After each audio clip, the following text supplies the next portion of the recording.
Why was she always the quiet one at the table? Why did no one notice the way her eyes measured exits, or the way her shoulders never truly relaxed, even here, in Georgia, far from the valleys of Afghanistan? Morgan cleaned the rifle as though it were a living thing. Her hands never shook, not when scrubbing carbon from the chamber, not when running her fingertip along the bolt assembly, not even when the fluorescent lights hummed above and the chatter of young soldiers echoed just outside the door. She moved like someone who knew the soul of steel, someone who had once trusted her life and others' lives to the weight of a weapon. To them, though, she was just a clerk, another civilian cog in the machine, a quiet, unremarkable face who kept perfect inventory. But they didn't see her eyes. They didn't see how she automatically calculated the range to the tree line beyond the window, how her fingers tapped against the stock of an M24 as if it were a pulse she still felt in her sleep. They didn't see the ghost inside the woman. Her name was Alex now. Morgan, range safety clerk. A job title bland enough to bury the truth.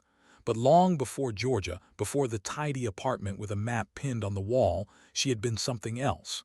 Something whispered in special operations circles as if speaking it too loudly might summon her shadow. Ghost. She had taken a shot once from nearly 2 kilometers away. Afghan air thick with dust, winds shifting in ways most computers couldn't solve. She had breathed out, heartbeat slowing, and placed a bullet where it needed to go. No one else would have even tried. The man had died before the sound reached him. One shot, one kill, a distance that redefined what was possible. Now she wiped down rifles for recruits who didn't even glance her way. Morning, Alex. Staff Sergeant stomped through the armory door, boots kicking off Georgia red clay. His voice carried the unthinking cheer of someone who had never seen her eyes in combat. Range is prepped for the brass today. Alex didn't look up. Ranges 1 through 4 are configured for standard qualification. Range 5's long-distance setup is ready. Her voice was even, like reading off a grocery list. Leaned against the counter, scratching at his belly. His eyes fell on the rifle in her hands. You ever actually fire any of these beauties, besides the familiarization course? It was always that tone, friendly on the surface but with a patronizing edge, as if curiosity about her presence here had to be disguised as small talk. Alex offered the faintest smile, one she had perfected for moments like this. I'm better with paperwork than firearms, Sergeant. That's why they keep me here with the inventory. A lie wrapped in truth.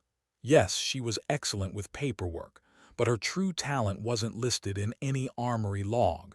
It was in the instinctive math of wind and distance, the calm discipline between heartbeats. Chuckled, satisfied with her answer. Well, you clean 'em better than half the guys who actually shoot. When he left, she let her smile fade. Her hands moved automatically across the rifle, cleaning, reassembling, checking. But her mind drifted back to the balcony in Aleppo, to the man she should have killed, the man she had in her sights, the one who had stepped behind a civilian just before she pulled the trigger. She hadn't fired. 2 days later, 7 Americans were dead. That was the shot she had not taken, the one that followed her into her sleep. Her apartment reflected her life now, Spartan, precise. A couch pressed against a wall so she could see the door, a map of mountains framed like art, but it wasn't art. It was a record of firing positions, distances, places where she had lain still and turned calculations into death. She locked her door the same way every night, drew curtains in a pattern only she understood, open enough to see out, closed enough to keep others blind. By her bed, always within reach. The nightmares had dulled, not gone but dulled. What had once been sweat-drenched jolts of terror were now just memories that scratched at the edges of her rest. Still, every time she closed her eyes, she wondered, was she living her life or just wearing someone else? She wasn't the only ghost in Georgia. News spread quickly when Colonel James arrived. His name moved through Fort Benning like a ripple. A man with nothing left to prove. Former commander of SEAL Team 6. Silver Star from. The one who orchestrated the strike that eliminated Rahman, ISIS's number 2. He carried himself with quiet weight. 6 feet tall, fit without vanity, salt and pepper hair at his temples. His scar caught the fluorescent light when he spoke. "Morning," he said on his first day, stepping into the armory. His voice was gravel worn by gunfire. "Colonel, looking for the M110s you received last week." "Yes, sir." Alex's reply was flat, professional, nothing more. "They arrived yesterday, logged and inspected. I'll show you." But's eyes lingered. Blue, penetrating, studying her with too much intent, not suspicion exactly, something sharper. He watched her unlock the cage, watched her step aside as he tested the rifle. His hands handled it with ease, a man long married to steel. "These have the upgraded optics," Alex offered quietly. Nodded, his gaze didn't waver. "You know your weapons, Ms. Morgan, military." "No, sir, just civilian training." A lie brittle as glass. He set the rifle down carefully, eyes still on her. "Well, you maintain an exceptional armory."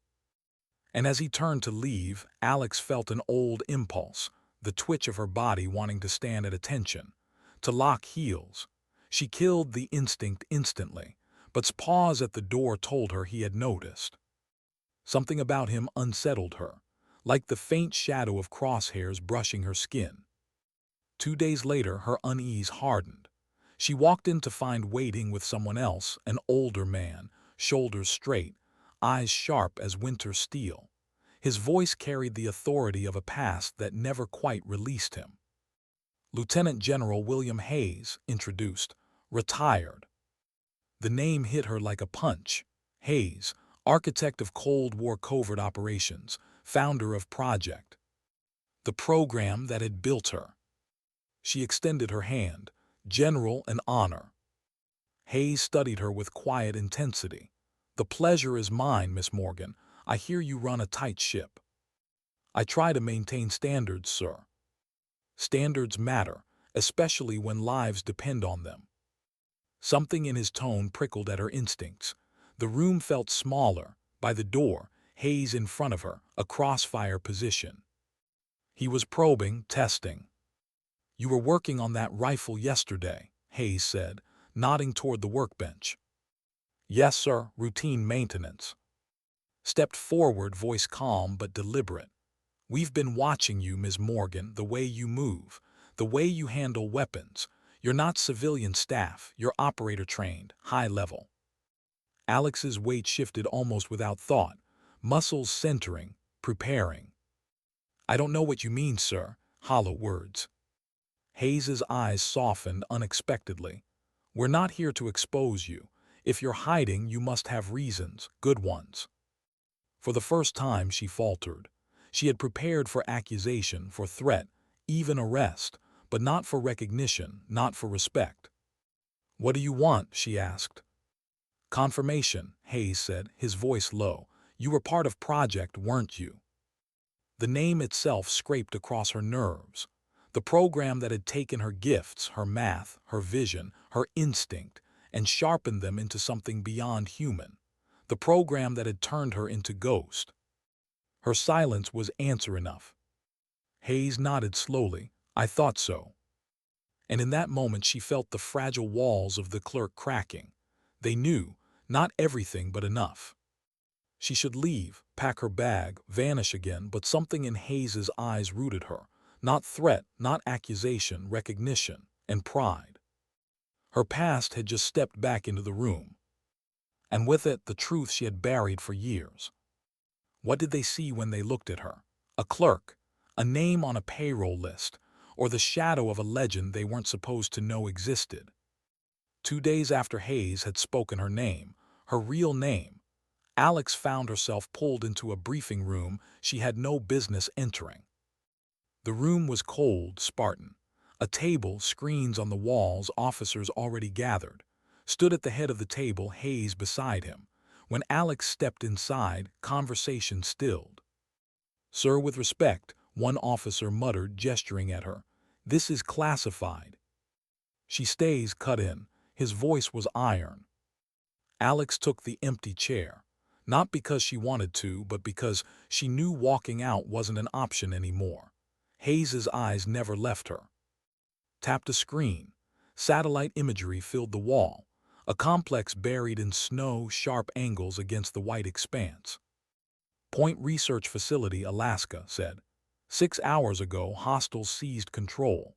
30 personnel taken hostage, 15 civilian scientists, 15 security staff. The enemy is armed, trained, and positioned for defense." Alex's gaze traced the ridges, the approach routes, the choke points.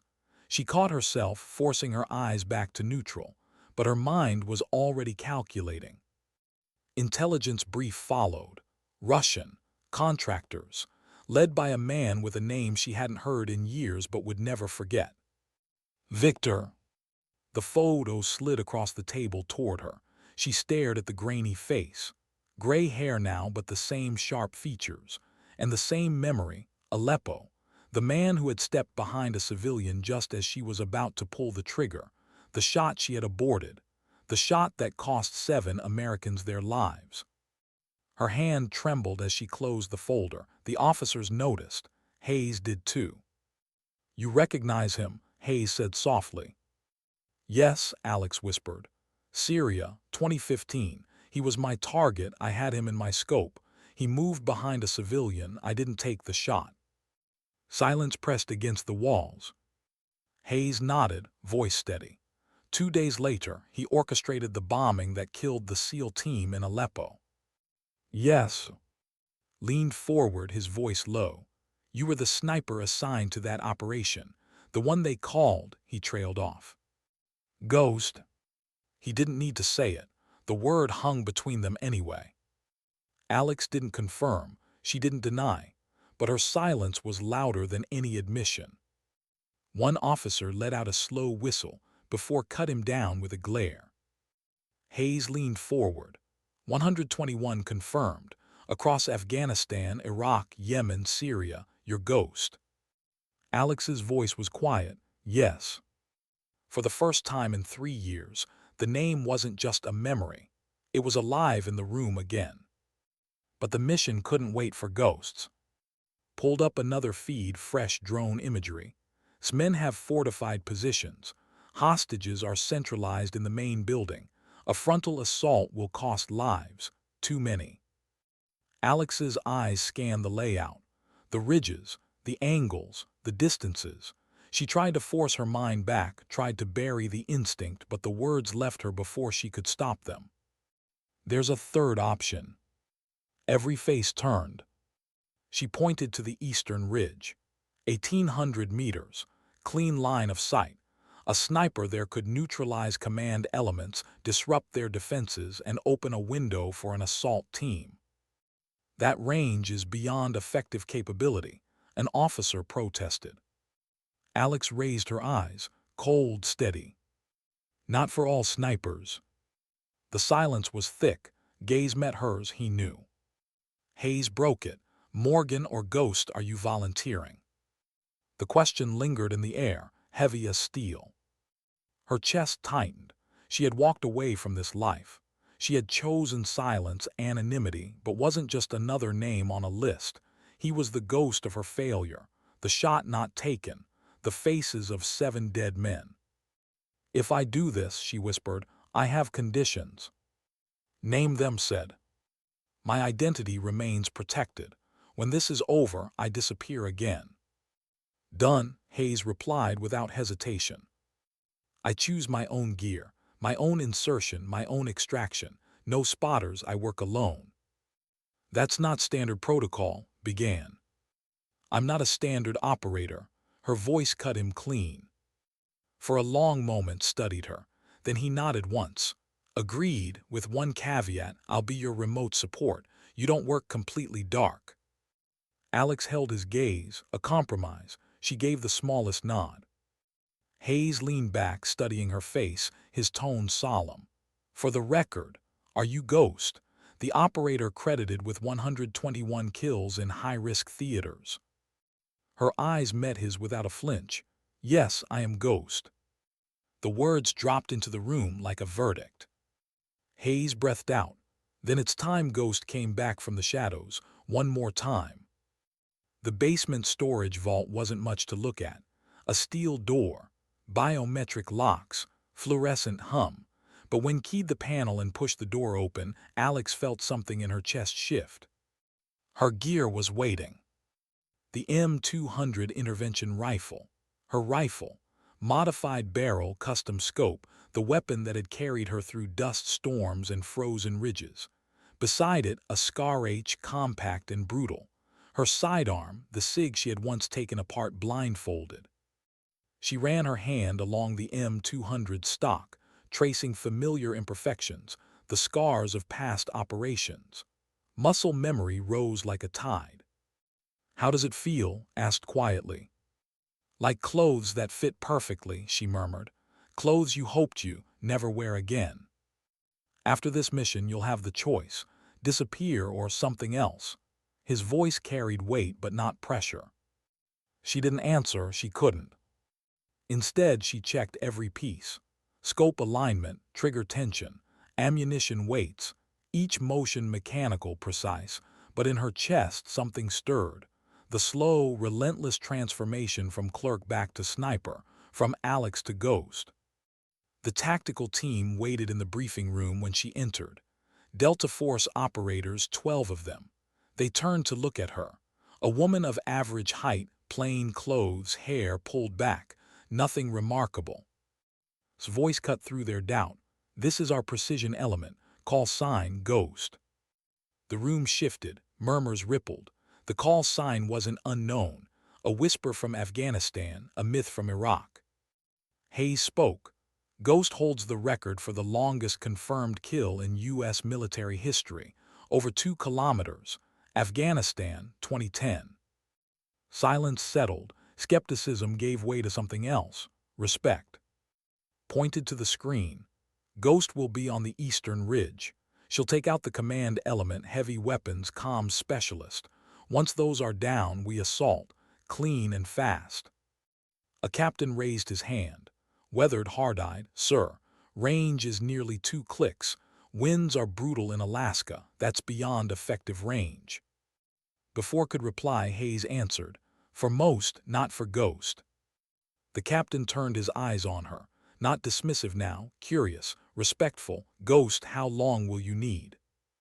90 minutes to establish position. 20 to execute target sequence. He nodded once, professional acceptance. The mission clock was ticking. Later, Hayes pulled her aside. His voice softened, weighed down by years. "Wasn't just about training. It was about people like you. People whose brains don't calculate shots, they feel them." He explained how her neural patterns had been harvested during training. How DARPA had built a system, Argus, to replicate what she did naturally.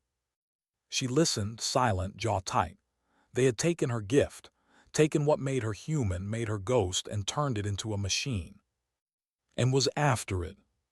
Her own mind, her own abilities, her shadow in silicon.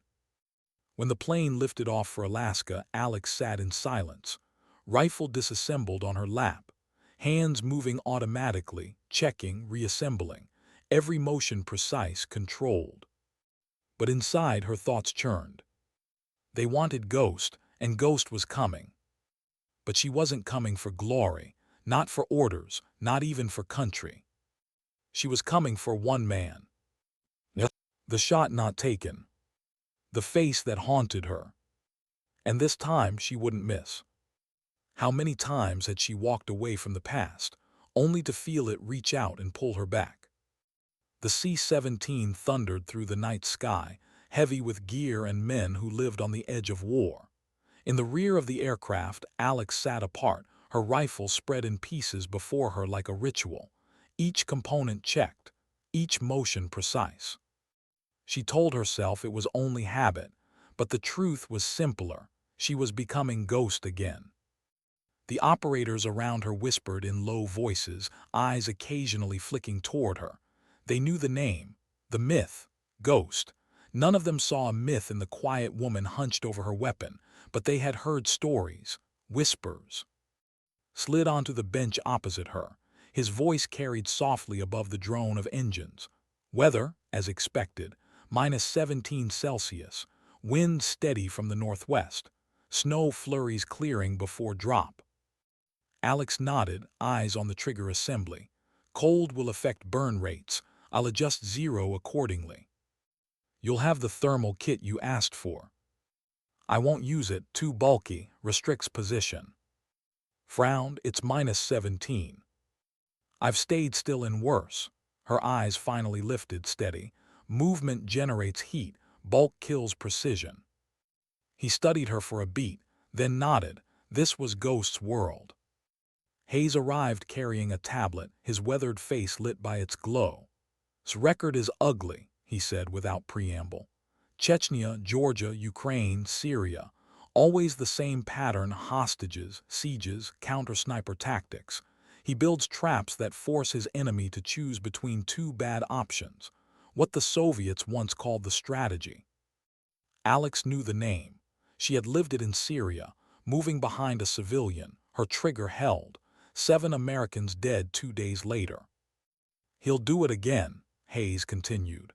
"He'll place himself where you can't touch him without risking civilians. He'll try to turn your conscience into a weapon." Alex's hands stilled over the rifle. "Not this time." Hayes's gray eyes studied her. "Don't let him force you into his game. Sometimes the answer isn't the obvious one. In Berlin, '85, I couldn't shoot the hostage-takers directly, so I shot the lights, the doors, the walls, created chaos, and chaos gave me my window." His words lingered long after the engines dropped in altitude, and the red light bathed the cabin. The touched down in a sheltered valley 12 kilometers from the target. Its rotors churned snow into a frenzy. Cold cut into her skin the second she stepped out, breath crystallizing instantly. The Delta operators moved to snowmobiles, loading gear with methodical efficiency. Alex moved separately, rifle case strapped to her back, suit blending white against the storm. No snowmobile for her. Silence was her ally. His voice came through comms. "Ghost, ridge is 8 clicks. Assault team will stage 5 clicks from facility once you're set. Weather window, 6 hours before storm closes in. Copy." "Copy." He hesitated. "Watch yourself. We'll have counter-snipers." "Expected," she said simply. Then she turned toward the ridge, toward the white horizon. The snow was a living thing. It clawed at her face, bit through her gloves, numbed her bones. But Alex kept moving, pace controlled, sweat carefully avoided. Sweat in this cold could kill faster than a bullet. 8 kilometers of frozen terrain. Pines bent under white weight. Jagged rock outcroppings slicing through snow. The world was stark, silent, unforgiving. Her mind shifted into rhythm, every step measured, every pause deliberate. She moved like a shadow stitched into the storm. Halfway through, she paused behind a ridge and lifted her scope. The facility lay in the distance, angular buildings nestled in white valley, guard posts set like teeth. She watched, memorizing rotations, classic discipline. His voice crackled in her ear. "Ghost, satellite shows movement, something being loaded from the main research building into vehicles. Can't confirm." "Preparation for exfiltration," Alex assessed. "Agreed, accelerates our timeline. How far?" 6 kilometers down, 2 to go." "Copy, maintain pace." She picked up speed. Snow stung her cheeks. Her thighs burned, but her breathing stayed even, every motion controlled.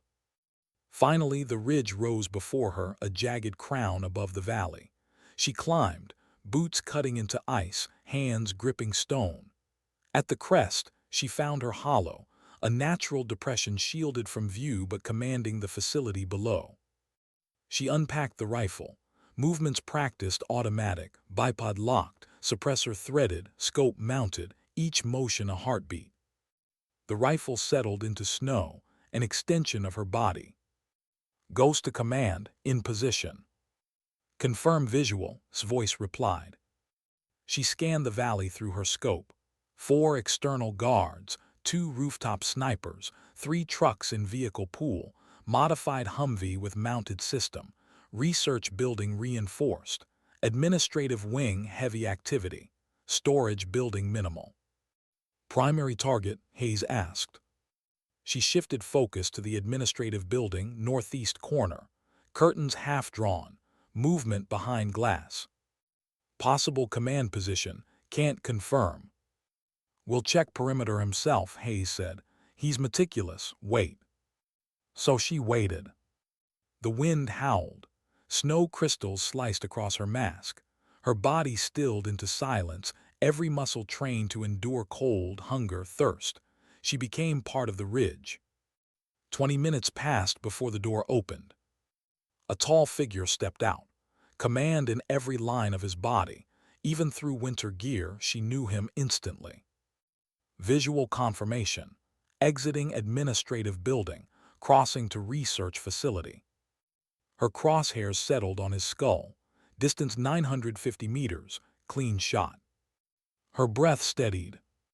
I have a shot. Negative, ordered sharply. Do not engage, we need hostages accounted for first. Through the scope she watched him walk, confident, unhurried. The same grace he carried in Syria. Her finger pressed half the trigger weight. Vengeance burned like fire in her chest. One more squeeze and the ghost of Aleppo would die. She forced herself still. Target entering research facility, she reported as disappeared inside. The crosshairs rested on empty space. The minutes stretched, cold seeped deeper, she became ice, eyes never leaving the scope. Hayes's voice filled her ear again. Ghost, you should know what Argus really is. Not just calculations, it's a system built from you. Your brain, your neural patterns, they harvested them in training back in, without your consent. Her jaw tightened. Wants Argus. And if he gets it, he'll have Nemesis too, a counter-sniper system built to predict your moves before you make them. She didn't respond. Didn't need to. Betrayal was nothing new. The military had taken what they needed from her long ago. But this was different.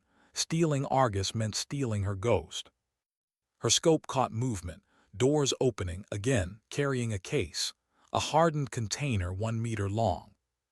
Visual, target moving with transport case, likely Argus prototype. They're prepping convoys, voice sharpened. Priority, prevent exfiltration. Her crosshairs found him again as he approached the Humvee. Ghost, you are cleared to engage. Her breath stilled, her heart slowed. Calculations fell away into instinct. Distance, 1927 meters. Wind 28 knots, gusting 32. Temperature -17. Air density, bullet drop. She felt the path like a thread between worlds. Her finger tightened. Then moved. Not random, deliberate. He stepped into the group of hostages being marched out, placing himself among them, not behind this time, within them, surrounded by innocents. Her trigger froze.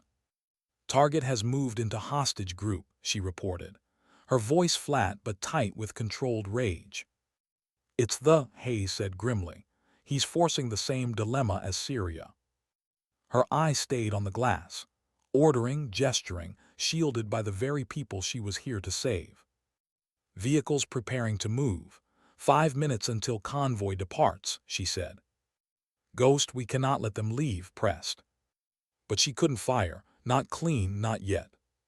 She breathed out once, sharp, fogging the scope for a moment. No shot, no choice, not yet. What do you do when the man you've hunted hides behind the very lives you came to protect? Through the scope, Alex watched move among the hostages with surgical precision. Not behind them as in Syria, but embedded within them, a commander shielded by fear and innocence. His tactic was deliberate, calculated. And it worked. Every second she held fire, the convoy crept closer to departure. Every second brought them closer to escape, with 30 hostages and the Argus system in hand. His voice pressed into her ear.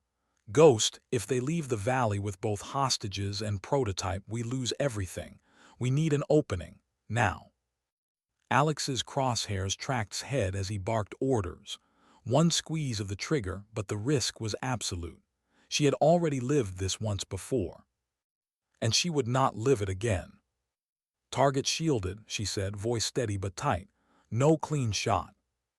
A pause. Hayes's voice followed, calm but sharp. "Remember Berlin, you don't have to shoot him. You just have to break his control." Break his control. Her mind raced. Options, angles, outcomes. Direct fire was impossible, but indirect pressure. Her eye left, shifting across the facility. The comms antenna on the administrative roof, the floodlight over the main gate, the Humvee's exposed tires. Chaos. "I'm shifting priorities," she whispered. She exhaled, recalibrated. First target, comms antenna. Distance 1,880 meters. Minimal wind deflection at altitude. Crosshairs settled. Finger pressed. The rifle cracked. The antenna shattered, sparks scattering across the rooftop. Before the sound faded, she swung to the second target. The floodlight above the gate. Another breath. Another squeeze. Glass exploded. The valley dropped into deeper shadow. Guards scrambled. Shouts rose. The convoy halted, confusion rippling like a wave. Through her scope, Alex watched spin, shouting orders, exposed for a fraction of a second. Her crosshairs snapped to his chest. She squeezed. The bullet carved 1.9 kilometers in just over a second. But moved not randomly, but with the predator's instinct of a man who had lived his life under fire. The round missed him by inches, smashing the wall behind. "Missed," Alex reported tersely, forcing emotion from her tone. "Diversion achieved," replied instantly. "Assault team moving. Ghost, keep them off balance." The valley erupted. Her scope swept the ridge, hunting new targets. A rooftop sniper repositioned, scanning wildly into the night. Alex's breath steadied. Shot. Impact. Body folded. "Sniper down," she reported. Another figure scrambled for the mounted gun on the Humvee. Her crosshairs found his temple. Squeeze. Crack. He dropped before his hands touched the trigger. Each shot was clinical, measured, ruthless. She wasn't here to kill for vengeance, not yet. She was here to unravel's control. And it was working. Through the scope, she saw gesturing furiously, corralling his men, trying to reassert dominance. But panic had cracked the seams. Guards shouted over each other. Hostages screamed, scattering as gunfire erupted from confused. And then it happened. The main doors burst open, hostages running, not under guard but in chaos. Breaking free of the lines, stumbling across snow, desperate for the ridge. Alex's stomach dropped. It wasn't supposed to happen this way. Her scope found again and her blood went cold. He had seized one of the scientists. A middle-aged man, glasses fogged, terror in his eyes, dragged him by the collar toward the Humvee. And in his other hand the case, Argus. "Ghost update," his voice cut sharp. "Moving to vehicle, hostage in tow, Argus case secured." Her words came clipped, ice over fire. "Assault team 2 minutes out. We need him stopped." Through the glass she tracked him, crosshairs on his back, the hostage dragged close to his side. She could end it now. One shot, one kill, and one innocent dead in her wake. Her finger hovered. "Ghost," Hayes's voice came low, deliberate. "He's forcing the same choice, but you have more than one target." Alex scanned. Tires on the Humvee, fuel tanks in the vehicle pool, the fragile glass of floodlights above. She couldn't shoot him, but she could collapse the plan around him. Her breath slowed, trigger pressed. The round punched through the Humvee's rear tire, rubber shredded, metal sparks flashing. The vehicle sagged, spun, furious, dragging the hostage closer. Before he could react, her second round hit the spotlight above. Darkness swallowed the courtyard. Guards shouted, blind in the snow. Her third shot rang, smashing the windshield of the lead truck. Glass exploded, shards glittering across the snow. The convoy was crippled. "Ghost is disrupting transport," she reported. "Assault team 1 minute out," replied. "Keep him pinned." Roared orders. His men tried to rally, dragging hostages back toward cover, but chaos was spreading. Every light destroyed, every tire blown, every shadow alive with fear.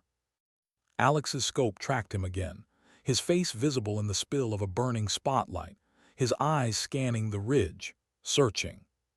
For her. Their eyes didn't meet, not really. But in that moment Alex felt it. The same cold recognition from Syria, predator and predator, each knowing the other's presence. Her heart slowed, her breath steadied. She was Ghost again. The assault team's arrival hit like a hammer, snowmobiles cutting across the valley, suppressed fire striking guards already disoriented, hostages pulled into cover, chaos spreading like wildfire. Alex synchronized, her shots aligning with their movement. Guards dropped before they knew where fire came from. Machine gun teams silenced before they could pivot. Each bullet was a stitch in a larger design, chaos shaped into order. But moved like smoke. Every time she lined him up, he shifted, dragging the hostage, using shadows, using walls. He knew the rhythm. He knew how Ghost hunted. And worse, he was adapting. Her comms flared. Hayes's voice carried urgency. "Ghost isn't trying to hold the facility. He's pivoting. Watch for through secondary routes." Her scope swept, scanning alleys, back roads. And there, movement. A side door from the research building. Pulling his hostage, the Argus case still clutched in his hand, slipping into the dark. She froze him in her crosshairs. One squeeze ended. Her finger pressed. But her breath caught. The hostage was so close, pressed his chest. One slip, and she'd become what he wanted her to be, a monster who killed innocents to get him. Her jaw tightened. "Target moving," she whispered instead. "Copy," replied, assault team shifting. But Alex knew. If made it to the tree line with Argus, it was over. Her heartbeat slowed, each thud echoing like a countdown. This wasn't just about a shot anymore. It was about her Ghost, about Aleppo, about the past she had carried like a wound. And she knew, with chilling certainty, that wanted this. He wanted to break her again. The wind howled. Snow cut sideways across the scope. Through it she tracked him, a shadow slipping toward the tree line. Her hand steadied, her breath stilled. Not yet. Not yet. But soon. Very soon. How far would you chase the ghost of your own failure? Snow whipped across the valley in violent sheets, the storm descending faster than forecast. Alex's scope blurred with ice crystals, vision narrowing into shadows and light. But through it, she tracked him. A dark figure dragging his hostage Argus case in hand toward the tree line. Her gloved finger rested on the trigger, breath slowed, crosshairs settled. But the angle wasn't clean. The hostage shielded him too well, knew it. He wasn't just escaping, he was playing her. "Ghost's" voice crackled through comms, wind distorting it. "Assault team has hostages secure, facility contained. Your priority is stop him before he reaches the woods. Repeat, you are cleared for lethal engagement." Her jaw tightened, no shot. "Find one." The words pressed like a blade, but Alex didn't argue. She dismantled her position with practiced speed, sliding the rifle back into its case, snow swallowing every trace of her body. Then she moved. The ridge was no longer sanctuary. It became battlefield. Snow swallowed sound, muted her steps. She descended the slope with careful speed, each boot finding solid purchase on ice-slick stone. Her body screamed against the cold, fingers stiffening, joints burning, but she moved like the storm itself, silent, relentless. In the valley below, shadows shifted. Men, the few still alive, spread along his route, forming staggered rear guard. They scanned wildly, rifles raised. Alex dropped to prone, scope lifted. Crack, one fell, body crumpling silently into snow. Shift, breath, crack, another collapsed. They didn't know where death came from, only that it came. But didn't stop. He moved faster now, dragging the hostage, disappearing into trees that bent under the storm's fury. Alex exhaled once, long and steady. Then she rose and followed. The forest was a labyrinth. Snow-bent branches low, visibility collapsing into white haze. Every step was muffled, every breath a plume of fog. Her world narrowed to instinct. Tracks in the snow, broken branches, the faint drag of a case along ice. She followed like a hunter. Her mind drifted back to Afghanistan, the ridge outside. Another blizzard, another hunt. She remembered lying still for 18 hours, waiting for a Taliban commander to step into her scope. Patience had been her ally then, but not now. Now time was ally. Every step he took deeper into the forest was one closer to exfiltration. Her comms flared, ghost status, voice strained through static. Tracking entered tree line, one hostage with target. Storm's worsening, if you lose comms. I won't, she said, but the words rang hollow even to her. Static hissed, the storm swallowed his reply. She was alone now, truly alone. Just Ghost, and the man who had haunted her for years. Movement. She froze, rifle shouldered, a figure ahead through the haze, tall, broad, not one of his men. Her shot dropped him clean. Another shape to the right, rifle raised, scanning. She ducked low, snow breaking against her shoulders. Her scope rose, one breath, one squeeze, another body fell. The forest grew quieter. And then silence. Not the silence of emptiness, the silence of someone else waiting. Her breath caught, her body stilled. She knew this silence. Sniper silence. Her chest tightened. She slid against the trunk of a pine, rifle low, scanned. Nothing but white shadows, shapes that could be snow or stone or death. Wasn't just running, he was hunting too. Minutes bled into eternity. She moved slower now, deliberate, each step calculated, each pause measured. Her rifle swept arcs across snow, scope shadows. And then glass, a faint reflection, a scope's lens catching ambient light. Her body reacted before thought. She dropped flat, snow exploding around her as a bullet tore the air where her skull had been. The shot echoed, muffled but sharp. Distance, 700 meters. Direction, northeast ridge inside the forest. Her heart steadied. She slid the bolt back, chambered around, and crawled into new cover. This wasn't pursuit anymore. It was a duel. Predator against predator. The forest became their arena. He fired again, high, deliberate, testing range, testing response. She shifted left, scope sweeping. Nothing. Another shot closer. Snow shattered against bark inches from her cheek. She exhaled slow. He was forcing her to move, to expose. Not this time. Her eyes scanned not for shape but for the absence of it. A shadow too still. A branch unnaturally broken. There. Camouflage blending to snow but not perfect. A man prone, rifle long, face shielded. Her breath froze, crosshairs settled. She squeezed. Impact, bark shattered, but the body rolled aside. He was gone before the bullet struck.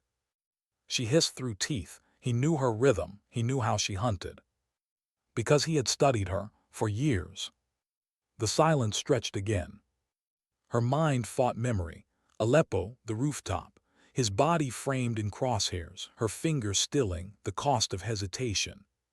She forced it back. This wasn't then, this was Syria. She shifted again, crawling low, circling, trying to flank. And then her ear caught it, faint, deliberate. A click, the sound of a bolt sliding forward. She rolled. The shot split bark inches from her ribs. Snow showered her face. Her rifle rose, scope searching. Nothing. But instinct screamed, left 30 degrees, elevation high. She swung, breath squeeze. The crack split the forest. And this time blood. Through the haze she saw him jerk back, snow exploding around him. Not a kill, a wound, shoulder hit. Her breath caught in her throat. She had him. Target hit, she whispered to herself, calm, silent. But didn't fall. He moved, faster than she expected, rolling, crawling, vanishing deeper into snow and trees, dragging the case, dragging the hostage. Bleeding but alive. Her muscles tensed to chase, but instinct screamed again. Don't move yet. Because this was, wounded didn't mean beaten, wounded meant bait. She steadied her scope, watched, waited. The storm thickened, visibility collapsed. And the forest became nothing but white. Alone, cold gnawing her bones, she lay still, rifle pressed against shoulder, eyes scanning nothing but storm. Was this what redemption looked like? Crawling through snow after a man who mirrored her darkness. Her body trembled, exhaustion bleeding in, but her mind stayed sharp. Was hurt slower now, he couldn't vanish forever. Her ghost whispered inside her, the part of her that had been shaped in, the part that felt the wind, the range, the silence not as data but as rhythm. She closed her eyes for a heartbeat, listened. Snow on branches, wind against bark, breath in her mask. And something else. Faint, labored, the sound of weight dragging through snow. Her eyes snapped open, rifle swung. There. Movement, dragging the case with one hand, blood dark against snow. The hostage stumbling beside him, terrified. Her finger tightened, crosshairs aligned. This time the shot was hers. And she knew, if she didn't take it now, she might never again. What happens when the distance you've always trusted disappears? When the duel you've mastered turns into something raw, immediate, and human? Alex's crosshairs rested on him. Wounded, dragging the Argus case, hauling his hostage through snow that swallowed sound. His blood streaked red against the white, a trail carved into the storm. Her breath slowed, her world narrowed. This was it. She squeezed. The rifle cracked. The round cut nearly 2 kilometers in less than 2 seconds. Impact. But not the way she wanted. Twisted at the last heartbeat, dragging the hostage in front of him. The bullet punched through the man's side, spinning him into snow with a scream. Not fatal, but enough. Her chest locked. No, the word left her lips before she could stop it. His face turned toward the ridge, toward her. Through the haze she saw it, the smile, cold, knowing. He was baiting her again, like Syria. And this time she had given him blood. Her lungs seized, rage pressing sharp against ribs, but training pulled her back. Emotion killed precision. The hostage writhed in snow, crying out. Dropped him, not caring, one hand clutching his own wound, the other dragging the case. He vanished into deeper white. Her trigger finger hovered, but the angle was gone. She exhaled through clenched teeth. And then she moved. She abandoned her perch, sliding down the ridge, snow breaking against her knees. Her boots cut deep into the forest floor. Rifle hugged close, body hunched, every sense alive. Distance was gone now. She was hunting him on his ground. The storm raged louder, trees bent, ice cracked. Snow plastered her mask, froze lashes together. Vision narrowed to 10 meters, maybe less. Every sound, her own breath, the groan of branches, the faint drag of something heavy ahead. She followed. The hostage's cries had already faded, too weak, too far. Her chest tightened, one more life she couldn't pull back. But this wasn't about saving anymore. This was about ending. The forest thickened, darkness folding into storm. She slowed, rifle up, eyes cutting through haze. And then silence again. Not storm silence, not natural. Sniper silence. Her body stilled. She dropped low against a trunk. The shot came a breath later. Bark exploded beside her head. She rolled, snow exploding upward, scope rising even as her heart slammed in her chest. She snapped back toward the angle, shadows shifting 50 meters ahead. Too close. Her breath caught. This wasn't a duel anymore. This was knife range for snipers. He fired again. Snow burst near her ribs. She dove sideways, hit hard, pain cracking up her shoulder, rifle clutched like lifeline. Her scope found him. Hunched, bleeding, face cut with fury, rifle steady. Their eyes locked across the storm. For a heartbeat, everything stilled. Her finger tightened. So did his. The world erupted. Her shot cracked, his answered. Branches shattered, snow plumed. But when the smoke cleared, both were still alive. The storm swallowed them. They shifted like ghosts, circling, crawling, sliding from trunk to trunk. Every motion calculated, every angle deadly. Alex's breath fogged her mask. Her chest heaved, her muscles burned, but her focus sharpened. This was the moment she had been walking toward for years. And he knew it. Ghost. The voice tore through the storm. Russian accent, guttural, his voice. You missed again, just like Syria, always hiding behind conscience. Her teeth clenched. She froze back against a pine. You don't belong here, he called. You never did, soldier, no hunter, no, you're weak. Ghost who won't kill unless it's easy. She shut her eyes. His voice clawed old wounds. Aleppo, the rooftop, the 7 men who never came home. Talk all you want, she whispered. Her scope rose again. You're still bleeding. The storm answered for him. No shot, no sound. He had gone silent again. Predator silence. She circled, slow, deliberate. Her boots sank into snow, crunch muted but not gone. The shot screamed past her ear, tearing bark behind her. She dropped flat, swung left, fired blind. Snow burst near where he had been. Silence again. She rolled, crawled, shifted, every sense alive. Her body was raw instinct now. And then she saw it, the Argus case half buried in snow, abandoned. Her breath caught. Why drop it? Unless. The muzzle flash answered. He had baited her again. She dove too slow. The bullet grazed her side, tearing fabric, burning skin. She bit back a cry, rolled, scope swinging. Silhouette flashed between trunks. She fired. He staggered, blood spraying from his thigh. But he didn't fall. He turned, raised his rifle.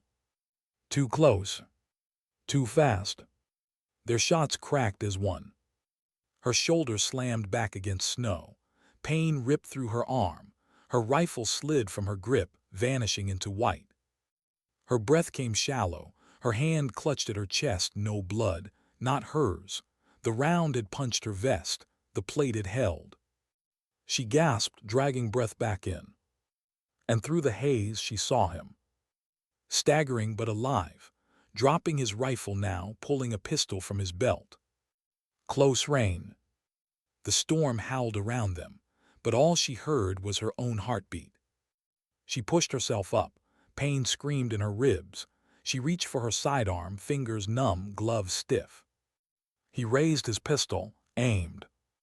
Their eyes locked, and the forest became the smallest place in the world. She drew. He fired. Snow burst beside her. Her pistol steadied, breath locking in her chest. One heartbeat. Her finger pressed. The round slammed into his chest. He staggered, dropped to one knee, eyes wide, breath ragged. But not finished. Not yet. He raised his pistol again, blood running from his mouth. His body swayed, but his will was unbroken. Her hand shook, her side burned, her breath caught. And for the first time in years, she felt fear. Not of him. Of herself. That she might not finish it. Snow howled, trees bent, time slowed. His pistol rose. Her finger steadied. And in the eye of the storm, Ghost and her ghost faced each other. How close must two enemies come before the line between them disappears? Snow howled like a living thing. The forest bent under the storm's weight. And there, in the white silence, Ghost, Morgan faced the man who had haunted her for years. Her pistol leveled, his pistol leveled. Two predators, breath steaming, blood dripping into snow. Time stretched thin. He fired first. The round snapped past her ear, heat kissing her skin. She dropped to her side, pistol steady. Her own shot cracked, punching through his arm. Blood sprayed. His pistol spun from his grip, vanishing into snow. A snarl ripped from his throat, guttural, feral. He didn't fall, he charged. Impact. They hit hard, bodies slamming into snow, weapons torn free, breath exploding from lungs. The storm swallowed them as they rolled, fists and elbows finding flesh through layers of gear. Was heavier, stronger. Decades of muscle and brutality pressed down against her ribs. His knee dug into her chest, crushing air. But Alex didn't fight like him. She fought like Ghost. Sharp, precise, ruthless. Her hand darted, fingers jabbing his wound. He roared, shifting just enough. She twisted, rolling them, breaking free. They rose together, staggering, panting, blood smearing white all around. His eyes burned. You should have killed me in Syria. He spat, accent thick, voice raw with fury. Her breath came cold. I should have. His fist came fast, crashing against her mask, shattering plastic. Pain split her brow. She staggered back, snow blurred. But she didn't fall. Her fist answered, snapping into his jaw. Bone cracked under the weight. He grinned through blood. Predators didn't flinch. They circled, two shadows in the storm. Her lungs screamed. Her side burned. But her focus sharpened with every heartbeat. Lunged, she slipped aside, boot crunching snow, elbow smashing into his spine. He spun, sweeping her legs. She hit hard, air knocked from lungs. He loomed above, knife flashing in hand. Her heart froze. She rolled, blade tearing her jacket, skin splitting hot against her ribs. She caught his wrist, twisted, felt tendons strain. The knife dropped, sinking into snow. Her knee drove into his gut. He doubled with a grunt. She shoved him back, scrambling for the blade. Too slow. He hit her again, arm like a steel bar across her throat, driving her into a tree.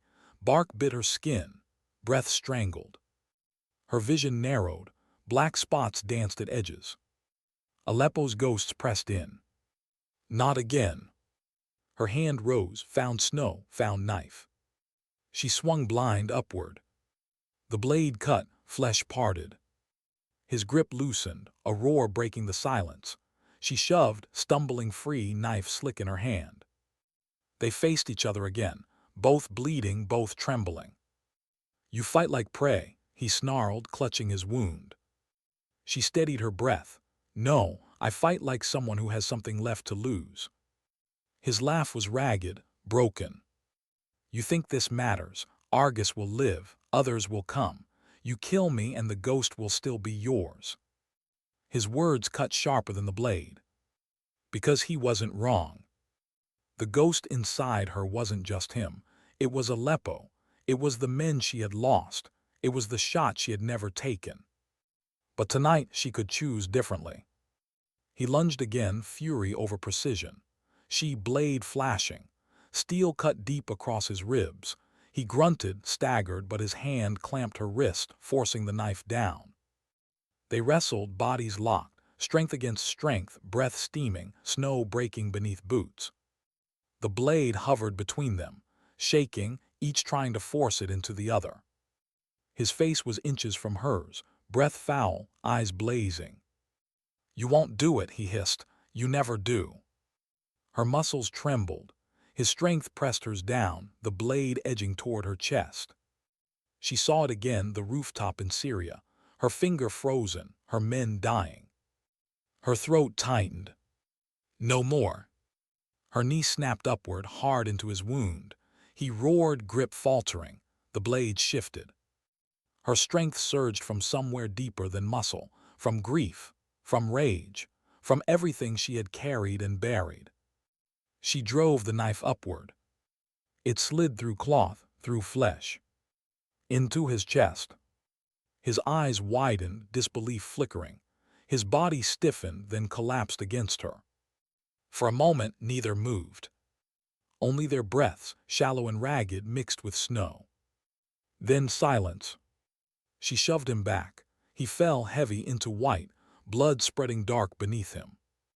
The storm howled above. Her chest heaved, her arms shook, the knife slipped from her hand. Lay still, eyes half open, snow clinging to lashes, his chest barely moved. She stared, waiting for him to rise again, waiting for another strike. But it didn't come. The predator was gone. And the ghost that had haunted her for years bled quietly into the storm. Her body sagged against the tree. Pain roared in every nerve. Her hands trembled. Her mask hung broken. But for the first time in years, her lungs filled. She pulled her comms, voice hoarse. Ghost to command, target neutralized. Static hissed, then's voice faint but alive. Copy extraction inbound, hostages secure, sit tight. She closed her eyes. The storm pressed cold against her face. Target neutralized. But inside her ghost whispered, "And what of you?" Her gaze dropped to the snow. The Argus case lay half buried, glinting faintly in pale light. She crawled to it, pain burning with each motion. Fingers brushed the steel, cold, heavy. The thing he had wanted, the thing built from her, stolen from her, twisted into weapon. Her reflection stared back faintly in its surface, broken, bloodied, alive.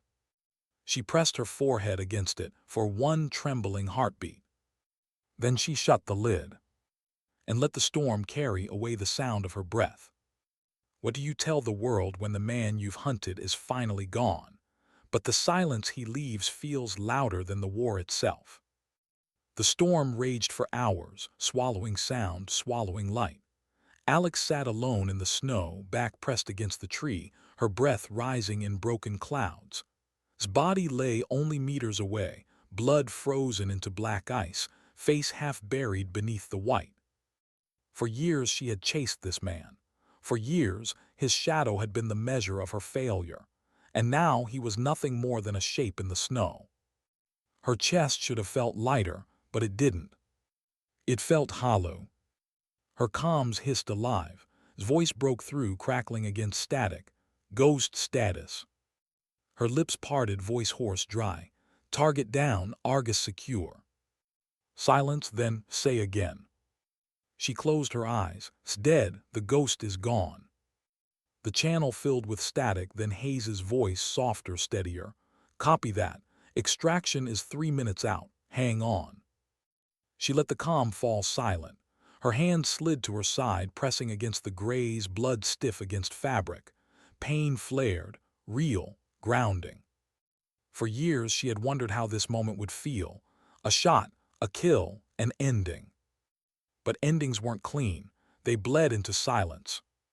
The rumble of rotors grew faint at first, then stronger. Snow whipped against her as the helicopter broke through the storm, lights cutting a path across white. She rose slowly, legs trembling, every joint screaming. The Argus case hung heavy in her grip. The bird touched down hard, skids biting ice. Figures poured out, assault team rushing toward her. Their faces blurred in, hands pulling her into cover, voices overlapping. You're hit. Where's the target? Case secured, confirmed. She heard none of it. Her eyes stayed locked on the snow behind her, on the body half buried. Leave him, barked. We've got what we came for, move. But Alex didn't move, not yet. She stared at the man who had stolen years of her life, who had defined her silence. And for a heartbeat, she saw not a predator, but a man. Broken, bleeding, alone in the snow. As she had been too many nights. Her hand clenched the case. Then she turned, let the team pull her into the helicopter. The storm swallowed him behind them. The flight back was silent, the kind of silence that pressed against the skull, louder than noise. Hayes sat across from her, eyes studying every bruise, every drop of blood staining her jacket. But he didn't speak. He knew words were useless now. The Argus case sat between them, cold, metallic, heavy. She stared at it for long minutes. Her reflection trembled faintly on its surface. It was her work, her betrayal, her curse. And yet now, it was the reason she was alive. The reason was dead. The reason men she would never meet would live tomorrow. Her reflection blinked back at her. Not ghost. Not entirely. Alex. Washington smelled different than war. Clean, cold, too quiet. Debriefings lasted for hours. Questions, files, forms, more questions. She answered with the same precision she had always carried. Factual, clinical, detached. But when they asked her how died, she hesitated. Not because she didn't remember. Because she remembered too well. The knife, the breath, the weight of his chest against hers. And how quiet the world became afterward. Her voice was flat when she answered.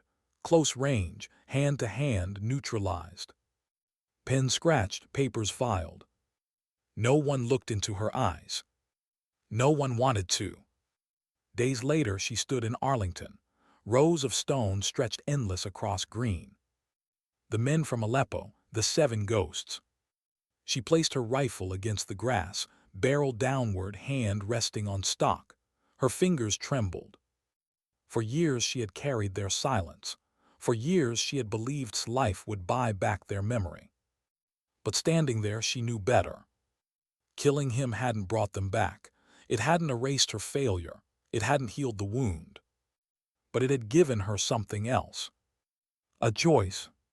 To stop running. To stop hiding behind the ghost of who she had been. She closed her eyes. The wind brushed soft against her face. And for the first time in years, she whispered their names. Not as ghosts, but as brothers. Night fell. She sat alone in her apartment, rifle across her knees, Argus case locked away miles from her reach. The world outside hummed with life, cars, lights, voices. And she sat in silence. But it wasn't the same silence anymore. Not the silence of guilt. The silence of survival. The silence of someone who had walked into her ghost and walked out alive. Her phone buzzed once, a message from Hayes, 4 words. The storm has passed. She stared at the screen. Her lips curved faint, not a smile, not quite. But something close. The world would move on. Other missions, other enemies, other ghosts. But Morgan had faced hers. And when the time came again, she knew she wouldn't hesitate. She wouldn't freeze. She wouldn't let silence define her anymore. Sometimes dignity doesn't speak. It simply acts.